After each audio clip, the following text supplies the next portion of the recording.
Hello, I'm Chef Jeff Trombetta, and we are making chowder, clam chowder. And good soup starts out with vegetables. This is a white soup. You know, clam chowder, there's no color. Unless I was making Manhattan, then I would have tomatoes, then I would have carrots, and I could get a little color on my vegetables. But not for something white or light like the clam chowder. So we sweat. That's why I pulled the cover off. And when the vegetables start to get translucent, you can see that then it's done. But many people just boil their vegetables. That's chopped bacon, by the way. Some homemade house-cured bacon. And so anyway, you sweat your vegetables. They become translucent. You don't want color because you want to keep this thing light. And the assistance of a cover is nice, right? Generate steam and saute, combination steam saute. That's called sweat.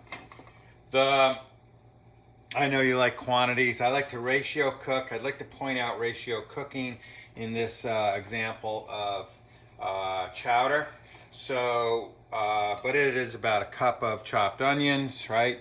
Chop them fine. The size of your vegetable is going to dictate the cooking time. So we cut them, quarter inch, small dice. Celery was the same thing, about a cup of onions, cup of celery, equal parts, all right? And so what we're going to do is we're going to make this. Okay, this is now not a New England chowder. I guess it would be called a Boston or a Rhode Island chowder. It's just brothy. This is a little thick because it's been made, it's actually been frozen and heated up.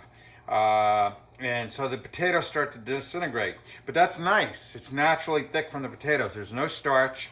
You could add a roux or even thicken with cornstarch, that kind of thing. So that's what we're making. That's a Rhode Island or a Boston chowder as we know it. I could add cream and call it New England.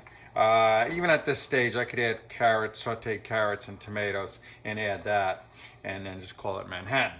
Not the most popular kind of chowder, but I like a good Manhattan chowder. So anyway, you can see how this is sweating.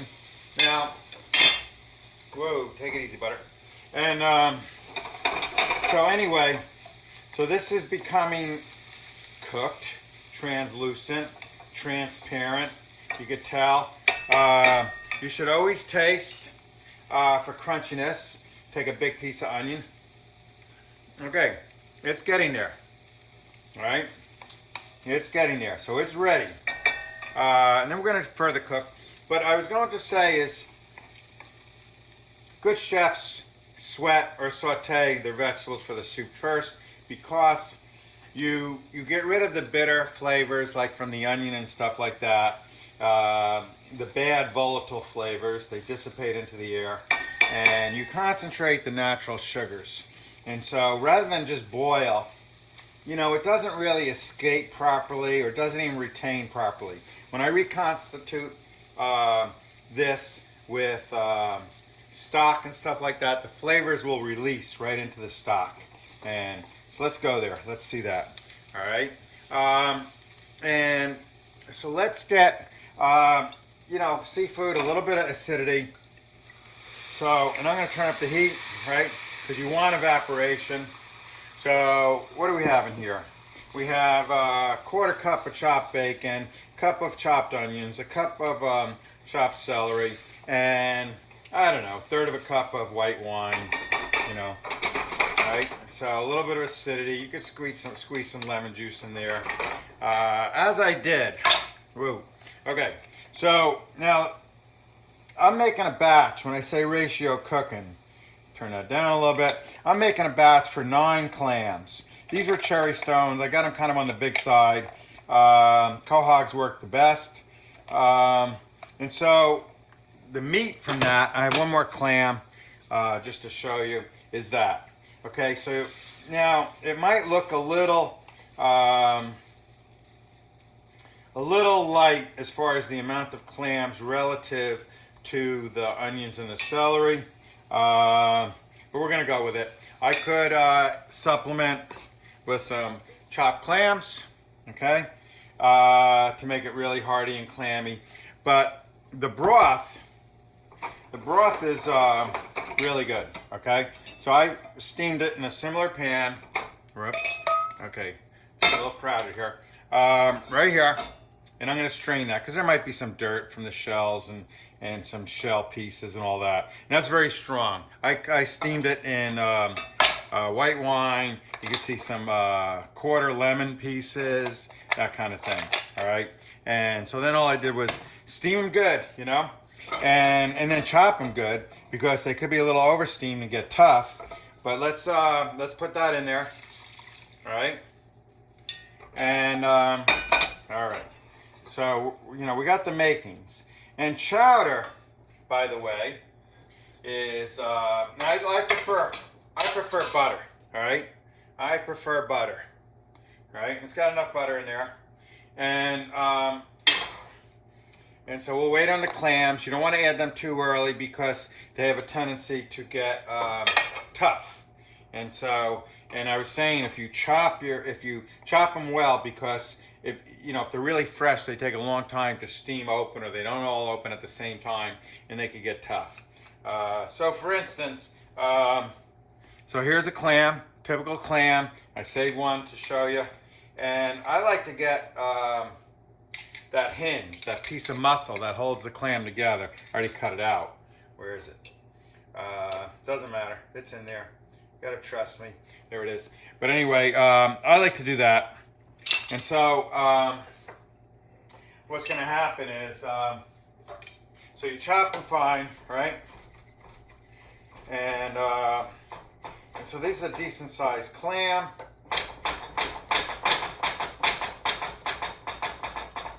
All right. Oops. Still a big piece. And we're going to put that in with our clam mixture. All right. So now let's wait on them. Turn up my heat a little bit, and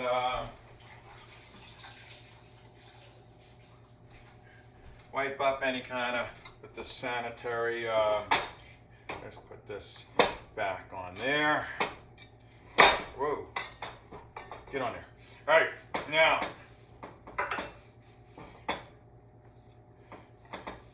All right, let's do that. We don't need that. Might need that. Okay, so now this is boiling. All right, now our celery and our onions are getting tender, and let's go ahead and add our potatoes. Now, the true definition of a chowder is potatoes. Potatoes make a chowder, or loosely hearty. Okay, so a chowder should be hearty. So I got a fair amount of potatoes, maybe a couple cups. So equal to since potatoes is a namesake. It's kind of titles the dish. And we turn that up because we want to cook the potatoes. When the potatoes are cooked, this baby's done, right? And so I could steam that to help it. And now clams are spotty. I'm not going to add more clams, but you could, like I said, from the can. But I have some nice clam juice, right? Now this is from a base. You could use canned clam juice, or I use a clam base, all right? So, basically a teaspoon. This makes 5 gallons. It's 1 pound. A teaspoon makes a cup. So to fortify it, right? So I have enough juice, right? Because those potatoes are going to thicken. And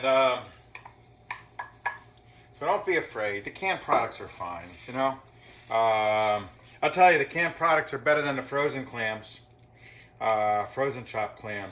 So, but I'm looking constantly at my ratio of ingredients. So that's a good ratio of broth to the vegetables. I don't have my clams in there yet, remember? And I can kind of get a visual as to the quantity of clams. That's going to spread out then, especially since I chopped it fine. That's going to be nice. These are some of my favorite dried jalapenos that were steamed in the clam broth. So they don't add a lot of pepper heat, but I took them out when I took out the clams, and actually it was only a half a jalapeno. So this is not going to be real hot, but I throw that in for the effect, right? And now, okay, just so we don't have to wait for this to be done. Now this is parsley and my clams. They should go in at the same time, right? Now, the parsley, I love parsley. I think parsley is a great ingredient for meatloaf, meatballs, soups, and sauces. It freshens things up, you know, and it's very volatile, so you should add it at the end. Now, that's a good, well, that was about a quarter to a third of a bunch of Italian parsley, and I just washed it and chopped it. And so that gives a nice effect, and it gives depth. But if you add it at the end so it doesn't dissipate, the flavors don't dissipate into the air, because it doesn't have a lot of flavor, it just kind of mixes nice. Now that looks pretty damn good. Pretty damn good, man. All right, let's see. Oh, I forgot the garlic. Now, okay, interesting point. So garlic, I would add that in and saute it, and it would really mellow it out, because this is very volatile.